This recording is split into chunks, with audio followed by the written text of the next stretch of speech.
पवार यांना एक मोठा धक्का बसलाय। रोहित पवारांच्या बारामती ॲग्रोचा साखर कारखाना जप्त करण्यात आलेला आहे। कन्नड साखर कारखाना ईडीकडून जप्त करण्यात आलेला आहे।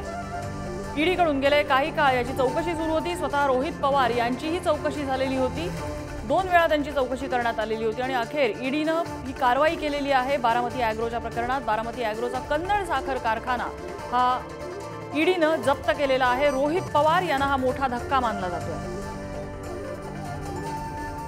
निखिल चव्हाण आपल्याला अपडेट देत आहेत। निखिल, काय तपशील या संदर्भात?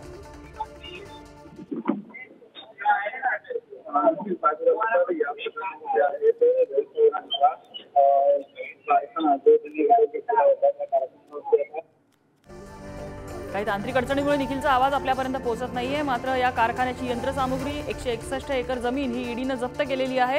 रोहित पवार यांना हा एक मोठा धक्का मानला जातोय। रोहित पवार यांच्या बारामती ॲग्रोची ईडीकडून चौकशी सुरू होती।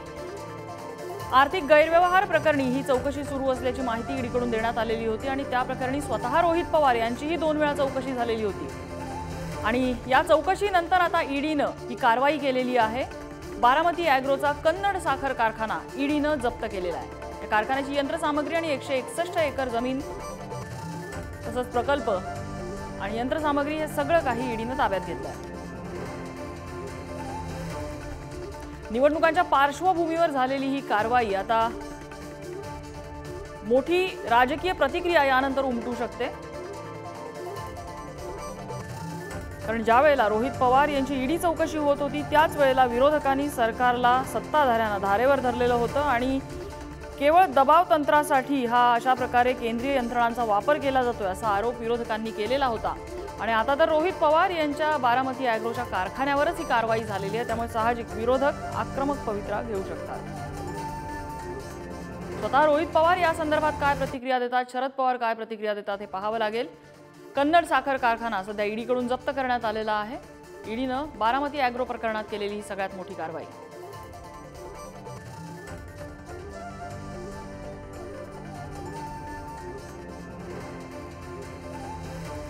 या कारखान्याच्या आर्थिक व्यवहारांमध्ये काही गैरप्रकार झाल्याचा ईडीचा आरोप होता आणि त्याच प्रकरणी ही कारवाई झाल्याचं कळतंय। निखिल चव्हाण पुन्हा एकदा आपल्याला अपडेट देत आहेत। निखिल, काय तपशील या संदर्भात? नक्कीच ममता, पाहायचं झालं तर रोहित पवारांच्या बारामती ॲग्रो कंपनीने खरेदी केलेला जो कारखाना आहे तो जप्त केलेला आहे।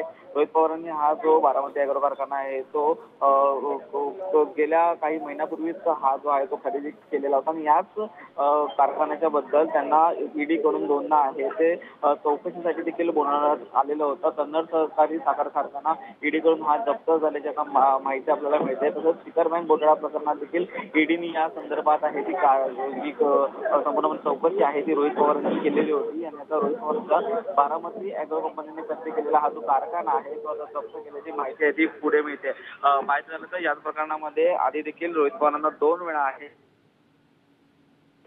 त्यांनी त्याबद्दलचे संपूर्णपणे पेपर असतील, जे काही त्यांना पाहिजे असलेले डॉक्युमेंट असतील ते देखील ईडीकडे सुपूर्द केलेले होते। परंतु हा जो गैर आर्थिक व्यवहार झालेला आहे या अनुषंगाने ही कारवाई केल्याचं आपल्याला पाहायला मिळत आहे। निखिल, धन्यवाद या सगळ्या माहितीबद्दल।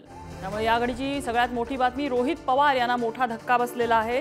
निवडणुकीच्या तोंडावरच रोहित पवार यांच्या बारामती ॲग्रोवरती ईडीनं मोठी कारवाई केली आहे। बारामती ॲग्रोचा कन्नड साखर कारखाना हा ईडीनं जप्त केलेला आहे। या कारखान्याची यंत्रसामग्री 161 एकर जमीन यावर सध्या ईडीनं ताब्यात घेतली, जप्त केलेली आहे।